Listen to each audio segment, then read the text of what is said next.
We're excited to finally talk about our brand new game. Let's dive into our campaign.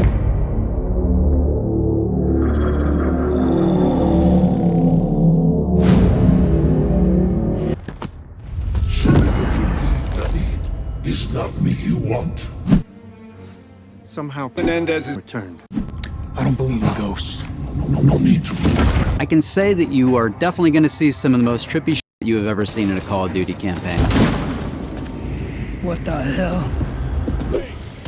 What the fuck is this? Things are going to progressively get really, really crazy the more you play. What? This is literally Battlefield 6 Portal game mode. So Black Ops 7 just released a couple of weeks ago, and yeah, I think we've all seen this infamous clip by now. Or the Cat Cafe lady. One of my favorite things in the map is the Cat Cafe. I got him in the Cat Cafe. That's gonna be fun to say no matter what. Or how Battlefield 6 literally swooped over and basically murked any prospect of Black Ops 7 commercially succeeding. All of this put together has pushed a lot of people to stop and ask what's actually going on with this year's Call of Duty entry. And even the framing of this question, saying this year's COD already shows a little bit of the root of the problem. As of 2025, COD is treated like a total annual chore. And I honestly do not get it. Fans of this franchise are expected to show up, swipe the card, and pretend the whole thing still feels fresh. Like this same game didn't just come out 11 months ago. It's the same game, only they changed the number from 6 to 7. No guys, I'm not making a 6-7 joke, okay? 6-7! But in all seriousness, it feels like that one scene from The Office. Corporate needs you to find the differences between this picture and this picture. Okay, I already see one. Give him. They're the same picture. And this isn't even that much further from the truth. While researching this video, I found out that this was actually supposed to be an expansion of Black Ops 6 rather than the full title, similar to how the development of Modern Warfare 3 went down. So I want to make a little experiment for this video if you'll let me. For those who haven't played Black Ops 6 and 7, please tell us in the comments which iteration of Nuketown do you think is the newest and updated version. Just comment left or right. I think it'll be an interesting experiment for those who have played them, just to see if someone can actually discern any sort of improvement. The reason for me making this video is because Black Ops 7 feels like a project built under pressure rather than excitement. And unironically, hearing how bad the campaign was made me feel morbidly curious. But honestly, from a mile away, you can tell the animations look rough, the systems feel rushed, and certainly also very familiar, in a way that doesn't inspire any sort of confidence from the developers. The whole experience has the vibe of a team sprinting toward a deadline instead of refining something they're actually proud of putting out. The problem with these yearly releases is that they have kind of reached a boiling point. Studios working on these games have become assembly lines, pushed by shareholders who need predictable revenue every holiday season. This rush to meet deadlines means teams don't get breathing room to, actually provide any creative input that feels daring and innovating. There's no real off year to rethink or rebuild. Everything feels like it's stacked, layered, patched, and recycled, just because the machine just won't stop. So in turn, what is the result of adopting this business model? Well, Call of Duty Black Ops 7 is one of the most miserable experiences that I've had playing a game in a pretty long time. I absolutely love video games, just not this one. That was sincerely worse than I expected. There's nothing of value being said. The writing is awful. Apparently, this one is very lazy, like even lazier than normal Call of Duty, in that it uses AI art in a few places. A $70 game with a half-baked ass campaign with reused assets from the previous game, AI artwork, no pause button, no good dialogue, god-awful boss fights and gameplay loop, god-awful stories. You should be eligible for death row for producing a game like this. Yeah, so in short, the community obviously sensed it. They're not stupid. Everyone can feel the fatigue, the burnout, the recycled content. It all slips through, no matter how shiny the repackaging looks. The thing is, this isn't a new problem. We have to be honest with ourselves here. This has been the case for this franchise for years, and like I said, it has reached a boiling point. I mean, Modern Warfare 3 was the greatest culprit of this slop push before Black Ops 7. The Modern Warfare reboot that started with MW 2019 showed a lot of promise and actually looked like a turning point to what the future of the Call of Duty franchise could actually offer. And it was also near the end of a long stagnation stretch that had already given us Black Ops 4 with no traditional campaign. So when MW 2019 dropped, it felt refreshing. It came with a revamped structure, a brand new engine, which was a genuine upgrade. And you know, the launch of this little game mode called Warzone, which perfectly rode the wave of battle royale games exploiting in popularity during the pandemic. But this year feels different, it really does. We've hit a point where the people in charge seem to be testing the limits, dipping their toes to see how much slop they can shove out the door before players finally snap. How bare bones can the content be? How recycled can the systems get? How far can they push it while still expecting day one sales at $70? And the thing is, this isn't just a COD issue. Whenever a giant franchise pulls something like this, don't think for a second the entire industry isn't paying attention. It turns into this weird standoff where a publisher fires another rush product and players have to decide whether they're going to take the hit or fire back by refusing to buy it. On one side, you've got the annual releases that barely change anything, the copy-paste games that feel like they were assembled more than they were designed with passion. And on the other side of the spectrum, you've got the games that take forever to come out, the ones that get delayed, then delayed again, you know, GTA 6 being the prime example. And then there are the games that get announced just to disappear into the void, like Elder Scrolls 6. Seriously, I know this is a little bit of a tangent, but what was the point of announcing Elder Scrolls 6? Mind you, this game was announced 7 years ago. I'll be surprised if they have worked at all on this game. Put together, all of this points to the same conclusion. The gaming industry is sitting on this weird, unstable place right now. Budgets are definitely bloated, timelines are brutal, expectations are unrealistic, and players, well, we are stuck in the middle of this mess. So I kind of wanted to break down exactly how we got here and what Black Ops 7 reveals about the state of modern AAA gaming.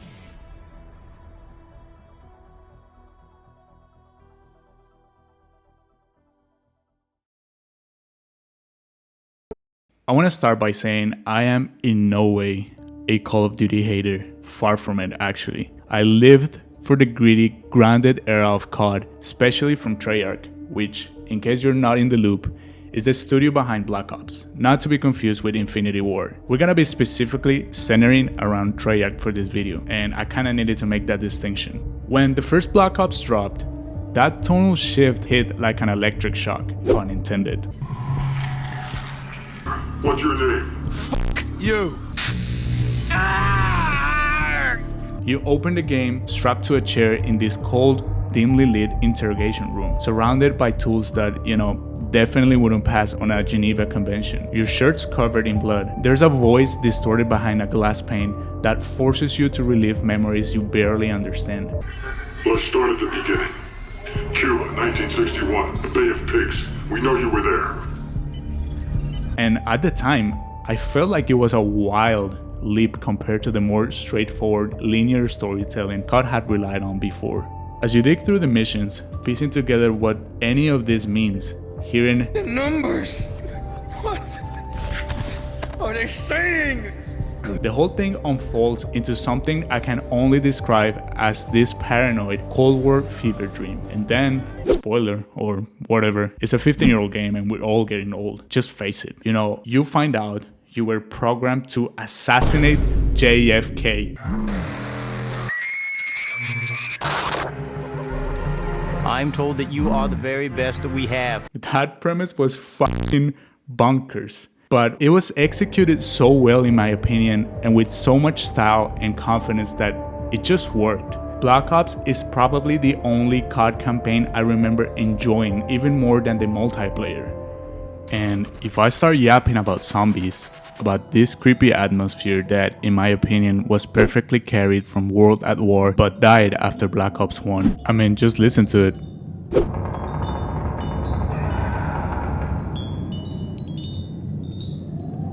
the mystery, the absolute aura that Black Ops 1 Zombies had.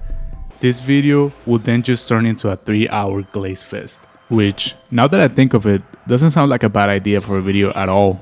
But let's just get back to today's topic. Tell me what you guys think in the comments though. Okay, so the next year rolled around and it was Infinity Ward's turn with Modern Warfare 3, which I already said I won't get into here. Then the year after that, we finally got the direct sequel to Black Ops 2. And yeah, they were never too creative with the names. And to be completely honest, I wasn't much of a fan of the time jump from a mostly Cold War era game to the distant year of 2025. Yeah, like I said, we're old, but it grew on me. And if I may say something about Black Ops 2's story, I guess my biggest gripe with it is how it kinda steered away from historical events and characters. Like, Menendez was an okay antagonist, but it kinda made me wonder what made them stop mixing the use of historical figures with the fictional characters in favor of just completely using one big fake bad guy. At least in my opinion, it was one of the things that made the first campaign so damn cool. I really like the mix of historical events with their own narrative. You know, the fact that, yeah, this is something that could have actually happened during the Cold War and World War II. Black Ops 2 has almost no meaningful historical figures aside from Manuel Noriega, the former president of Panama, who I just learned while making this video that he actually sued Activision for his portrayal in Black Ops 2, which I find kinda hilarious. Like, gee, I wonder why he sued them.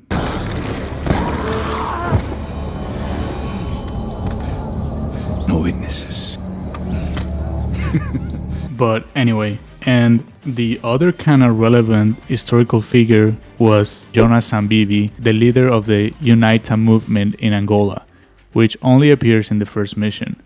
The game did appear to have faced some criticism for historical inaccuracies in the overall portrayal of conflicts, such as the Angolan Civil War, but to be honest, they should have just roughed it.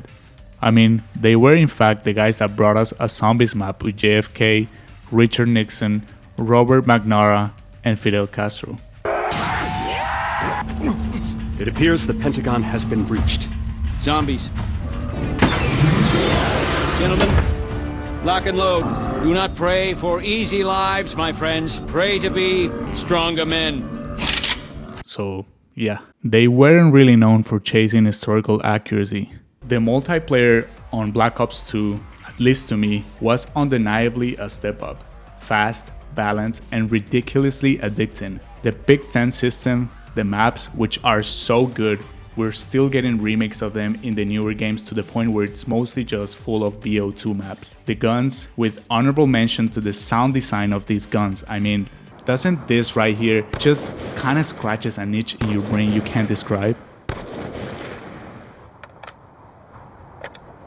Because it does to me. And on the other hand, Zombies also continued its storyline, giving us some of the best maps in the franchise, with absolute masterpieces like Mob of the Dead, but to be honest, it also gave us some misses like Die Rise, you know, the map where you lose by falling off the building all the time.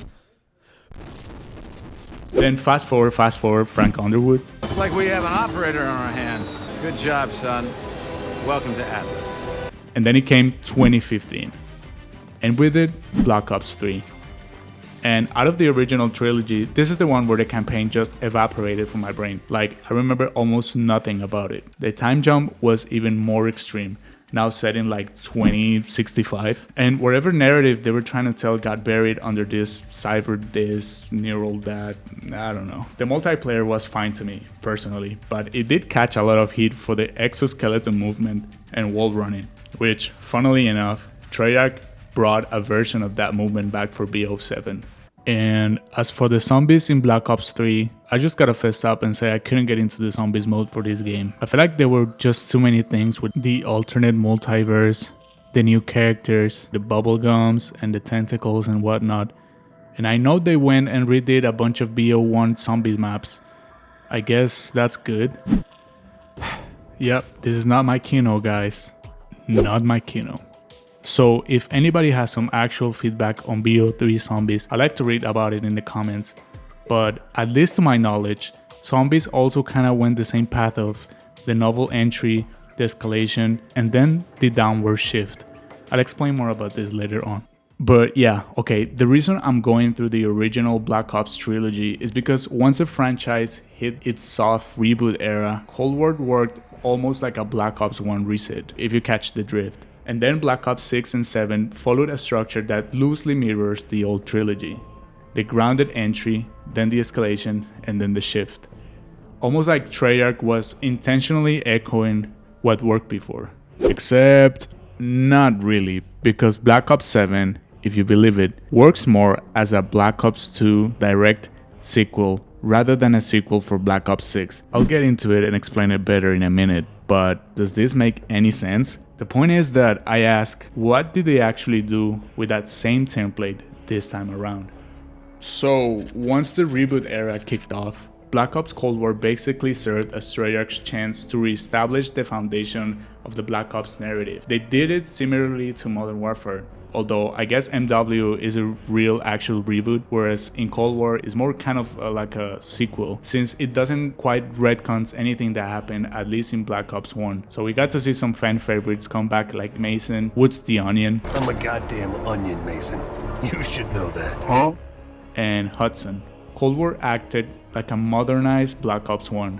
You know, the same themes of paranoia, same espionage energy, same psychological angle, just wrapped in updated tech and modern design. This game even has a stealth component that, I gotta say, it's fairly decent for Call of Duty standards. To be honest, this COD was pretty much well received, if I'm not misremembering it. I wasn't personally a fan of the silent protagonist for COD, to be honest. I'm not sure it does any favors to this game's narrative, but Adler was kind of the supporting protagonist that carried this thing. After Cold War, expectations were high, especially since at this point Infinity War had already dropped the ball with MW3, so this was the last thread COD fans were clinging onto.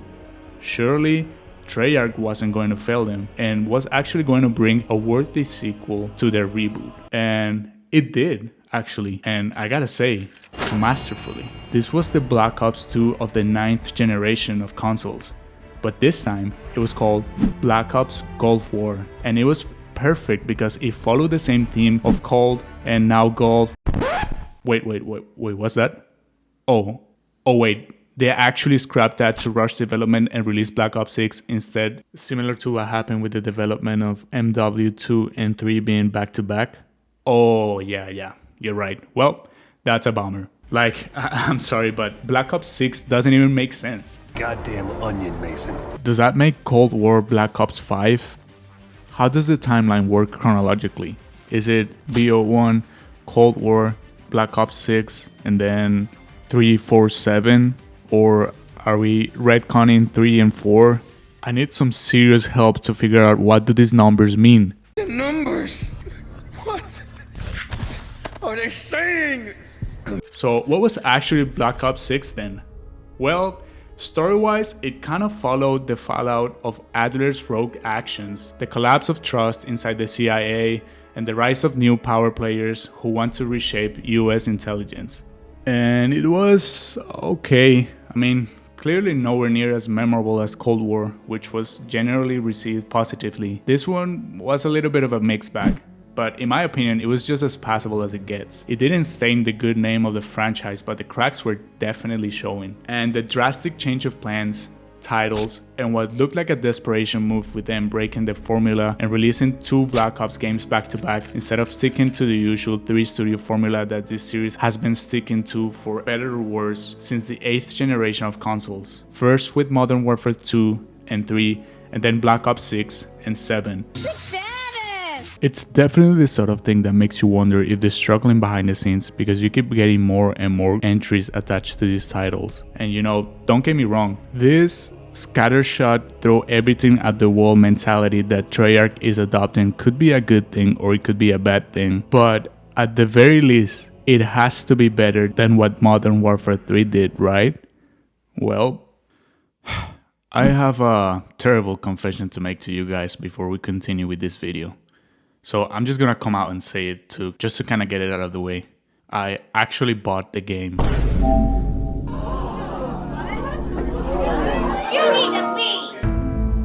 Now hold on, before you click off this video, just hear me out. I can see you guys already typing in the comments that I'm a sellout, Or how could I criticize the annual release slop while supporting it? Bro is part of the problem. I know, I hear you on that. But at the same time, I just feel like I had to. I feel like I had to actually deep dive into what this game was, because I'm not the Act Man, guys. I just can't make a video yapping for however long without even playing the damn game. I need to research it and try it before I pass judgment. And to be honest, like I said, I was morbidly curious. I kind of felt it like when the last season of Game of Thrones came out, you know? Best season ever! Like, how bad can it be? Why are these machetes falling off of the sky? And why are zombies in Barcuda? Like, okay, admittedly, they got my ass a little bit. But, you know, if it serves as any excuse, I like to think that I did it so that you don't have to. So, after I threw $70 into the trash, well, I got it on a Black Friday deal, but yeah. What does Black Ops 7 actually offers for your money's worth? Here is a short, honest review after playing it for a week, so that you don't have to buy this.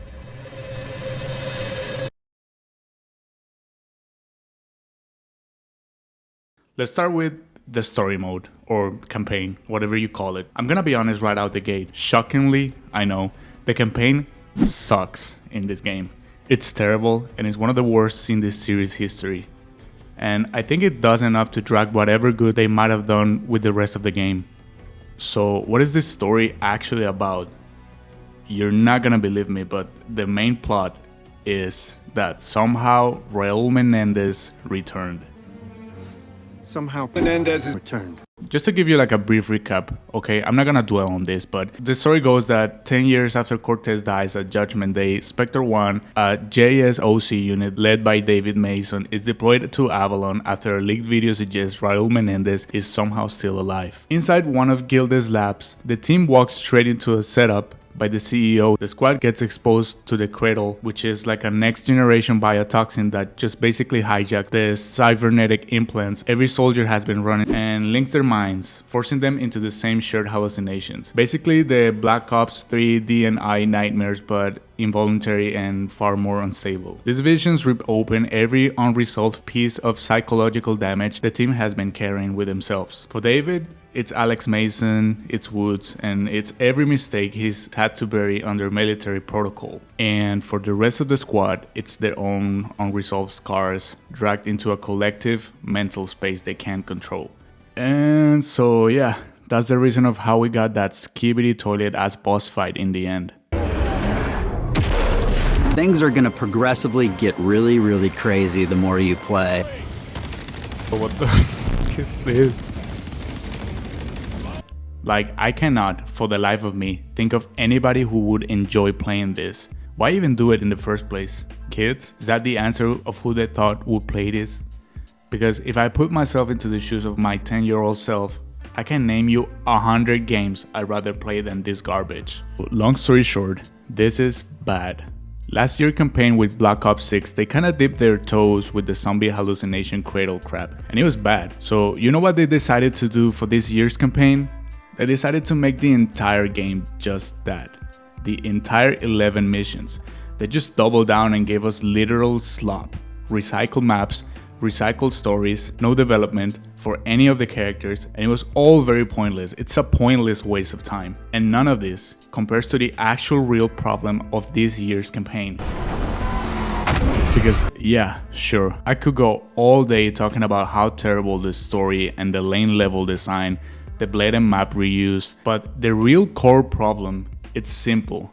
It's a co-op mode that is not fun at all to play co-op. So let me just run that back a little bit, just so it sits with you, okay? This co-op game, which is designed around being played with a team of 4 people, which is, by the way, online only, of course, no couch co-op allowed. So I hope you have 4 friends willing to shell out $70 for this game, or $30 for an Xbox Game Pass Ultimate subscription, but it's not fun to play nor worth it. Maybe with friends you could have fun, but even then, there are a lot of great co-op games these days like Arc Raiders that are a lot cheaper and a lot more satisfying, and this one is not it.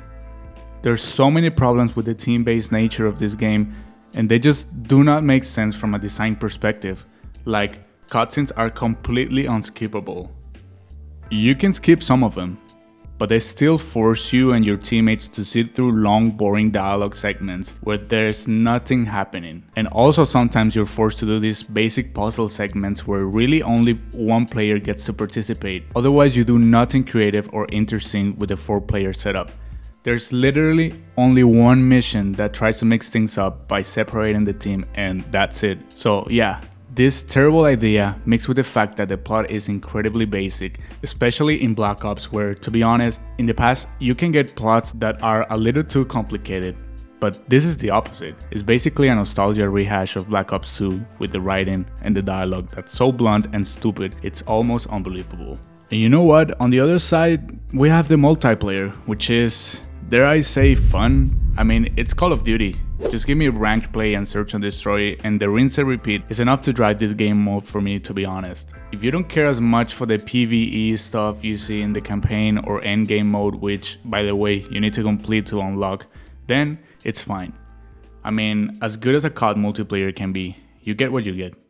But man, you really need to just go back, if you can, just give the first Black Ops campaign a little replay and compare it to where we are now. And I mean, what happened? At this point, I would have rather they just full on remade Black Ops 1 and 2 and just release that. Don't try to shove this slop down the consumer's throats, man. And the more you look at BO7, the more it becomes a case study in how modern AAA development is collapsing under its own weight. You can practically see the seams where rewrites happened, where assets were reused, where concepts were pitched and abandoned halfway through. The game wants to feel massive, important, cinematic, but it also feels like it's fighting the clock every second. That's not unique to Call of Duty, it's apparently the new normal. Publishers want yearly revenue spikes, shareholders want growth charts that never dip, and development teams are left patching together whatever they can within impossible timelines. I got him in the cat cafe. That's gonna be fun to say no matter what. What will be the future of this franchise? Is Activision just planning on riding this train until it comes to a full stop? I mean, if I was a betting man, I would say yeah, probably. And that's just very sad. Call of Duty absolutely has the legacy, the talent, and the player base to reinvent itself few franchises could ever dream of. But year after year, the series feels more like a machine running on inertia, pushed forward by the obligation to hit fiscal quarters and not by creative momentum. And that's a tragedy. The people making these games aren't the problem. The studios are filled with insanely talented artists, designers, writers, and engineers who could build something groundbreaking if they were given the space to breathe. But they're just not. They're chained to a release cycle that treats Call of Duty like a seasonal product rather than a creative work. Isn't it bad enough that we're becoming more and more used to how everything from phones to now games to be pushed yearly? Every year you just need to get the newest item, no matter how bad the product is, and people just seem to keep buying. So yeah, the future, honestly, it depends on how long players tolerate this slop. Something has to give. Either Activision finally breaks the cycle and lets the series evolve, or sales decline enough that they're forced to rethink the entire model. And what do you know? It's already happening. One path leads to revival, and the other leads to the slow, predictable erosion of a once beloved franchise that, for better or worse, set the standard for the entire first-person shooter genre. Last week, I made a video on how Red Dead Online was let to dry by Rockstar in favor of shoving content into the almost 12-year-old GTA 5. And some of you guys commented the same thing that kinda stuck with me, to be honest. The only thing that will change the sad trajectory this industry is taking is if we stop buying into this crap. Point blank. They don't care about people making silly YouTube videos complaining how bad their games are. They already got my money. What will make them change and produce something actually worth playing, something made with passion and driven by creativity, you know, how art, because video games are art, should be produced, is realizing they're not financially supported by the gamers anymore. I think it's time they received the message clear enough. So right now, the trajectory looks obvious. And yeah, it is sad, because Call of Duty could be so much more than this. But as long as the industry keeps prioritizing short-term gain over long-term vision, we're just gonna keep watching the same story play out. If you enjoyed this video, don't forget to like and subscribe. Let me know in the comments if you enjoy my commentary or what things do you think it will make these videos better. I genuinely enjoy diving into game related topics, but I think I want to talk about something more positive in the industry next time for a change. Also make sure to hype this video up. I think it worked pretty well for my last video on the tragic downfall of Red Dead Online, which you should definitely check out. And that's it for me. Peace, stay safe, and I'll see you in the next one.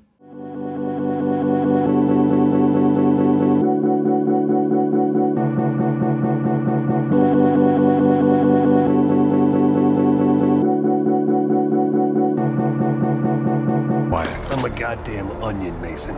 You should know that. Fuck you.